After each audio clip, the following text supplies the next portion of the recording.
La africana y otros poemas. Así se llama este pequeño librito que acabo de recibir por el correo, temprano, desde Buenos Aires, mi ciudad natal. Carlos Aldazábal y su editorial, el Suri Porfiado, han tenido el enorme gesto de publicar 3 plaquetas de poemas propios que yo edité o autoedité en los años 90. Estoy haciendo referencia a 3 plaquetas de poesía. Una es Carajo, que está ilustrada por el artista Raúl Veroni, un gran amigo que también anda dando vueltas por el mundo. Me estoy haciendo referencia a Jamón del Diablo, la vida de las jamonas del barrio de Flores, las monjas del barrio de Flores, unas monachas eróticas y salvajes, que han sido brillantemente ilustradas por el artista Oscar Grillo. Estas son nuestras monjitas.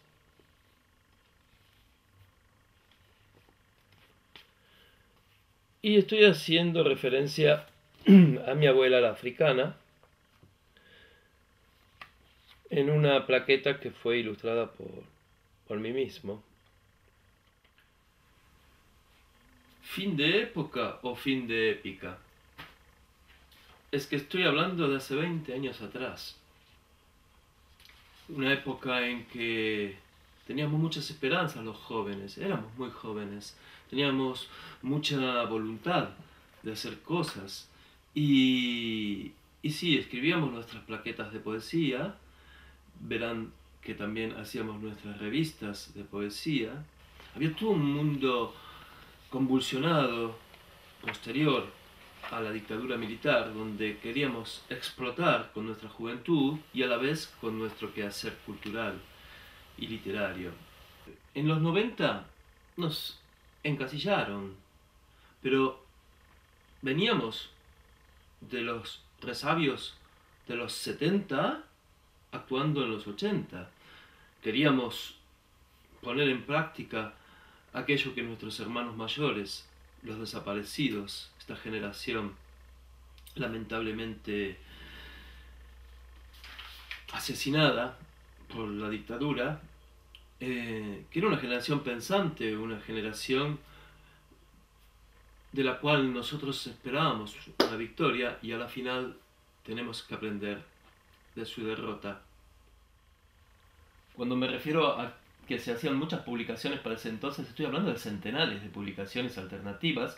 Recuerdo que incluso llegamos a armar un encuentro de revistas alternativas en el Centro Cultural de la Recoleta, Centro Cultural Ciudad de Buenos Aires, donde hemos hecho una exposición interesantísima. La nuestra era Epitafio, pero existían otras. Me acuerdo de la revista La Más Médula, que ahora está haciendo su segunda época, 20 años después, está yendo muy bien. Han comenzado con una revista electrónica y ahora están haciéndola en versión papel. Un huevo y medio, que la hacía Gerardo Foya, Osvaldo Bossi. La Más Médula la hacía el Tour, el Néstor Colón. Me acuerdo de La Mineta. Me acuerdo de los comienzos de lo que fueron los primeros intentos de hacer grupos, y había un grupo interesante que era el grupo Bardus, con el cual luego nos juntamos, nos unimos todos bajo el paraguas del editor José Luis Manchieri, que era un experto en unirnos a todos, porque nosotros nos hagamos chispas entre nosotros. Pero claro, había un motivo, y el motivo era importantísimo. Regresaba a la patria nada más ni nada menos que nuestro poeta mayor, Juan Gelman, exiliado tantos años por culpa de esta dictadura atroz.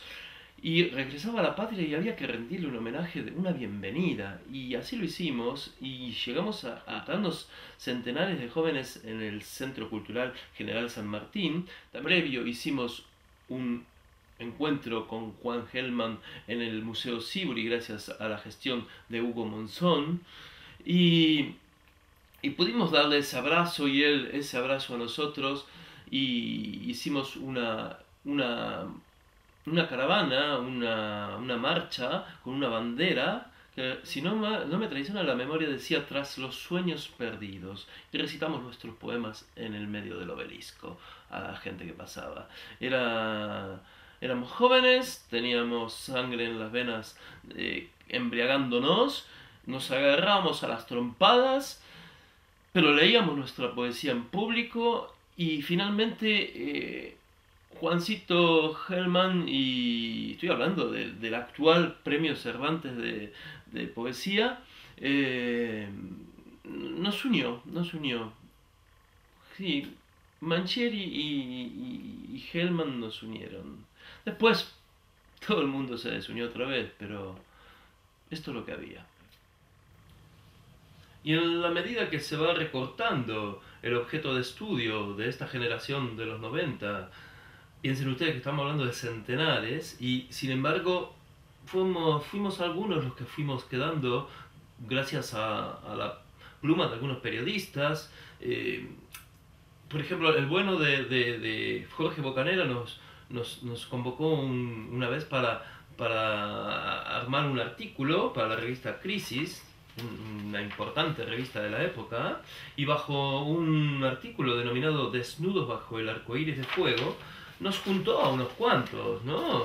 Nos juntó a Gerardo Foya, a Juancito Desiderio, un excelente poeta y amigo, a Osvaldo Bossi, otro excelente poeta. No quiero olvidarme de Fabián Casas, de Pablo Montanaro. Y algo muy importante, estamos hablando de poetas de Capital Federal. Había muchísimos buenos poetas de Bahía Blanca, de Salta, de Corrientes, de las provincias incluso la revista Hispania, una revista importante de la Asociación Americana de Letras,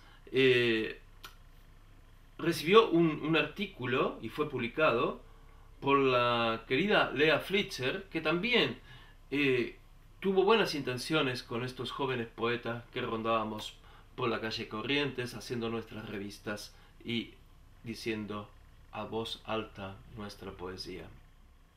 Era tan importante la cantidad de poetas y de revistas, publicaciones que se hacían, todas de corte alternativo. Por supuesto, no existía una PC ni nada, hacíamos fotocopias, los ganchitos. Era todo un movimiento cultural que se complicaba incluso con los artistas plásticos de la época. Entonces había mucha movida, muchas pintadas, muchas ganas de decir nuestras cosas.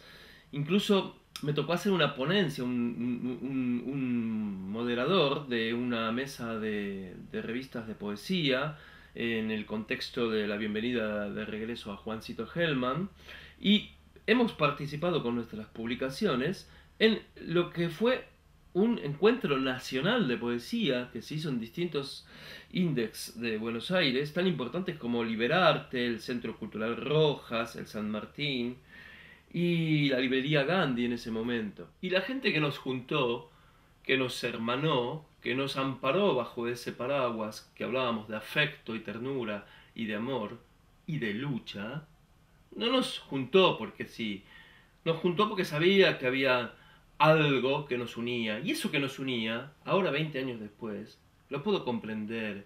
Era una lucha paralela que había, que era el de sembrar la memoria, el de ser las voces de nuestro pueblo, de la lucha de nuestro pueblo, que estaba encabezada, obviamente, por las madres de Plaza de Mayo.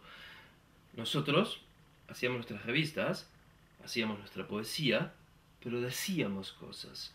No era que éramos los imbéciles, los que veníamos del rock and roll y la droga y todo eso, tonterías que se dicen de los poetas de los 90. Que lo había, pero también decíamos lo nuestro y tomábamos una posición ideológica y pisábamos fuerte en nuestra movida político-cultural.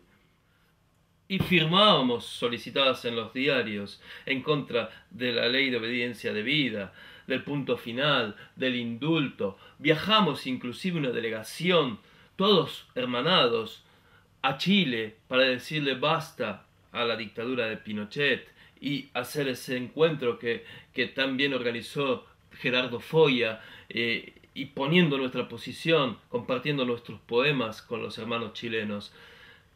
Hicimos muchas cosas para esa época.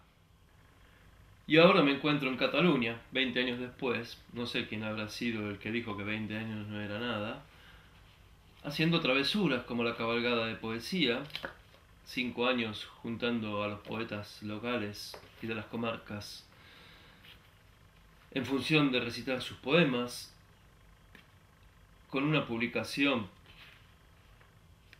de otro libro más llamado Peces Mensajeros, una historia de amor entre Cataluña y Buenos Aires, editado por la editorial El Llop Feroch, y este reencuentro con mi patria, con mi Buenos Aires y con mis épocas adolescentes en que luchábamos por un mundo mejor.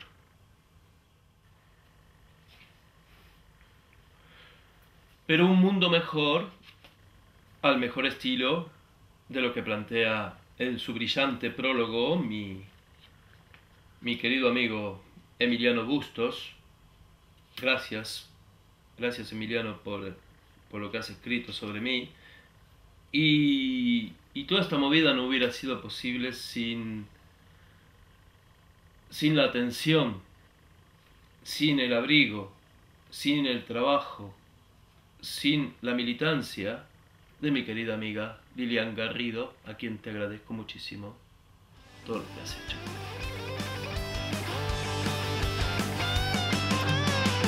Antes de marcharme ya quería volver. Antes de llegar ya quise quedarme. Plaza de Mayo, La Boca, Palermo, ¿cómo olvidar? Sabes que te extraño, Capital Federal. Antes de marcharme ya quería volver. Antes de llegar ya quise quedarme. Plaza de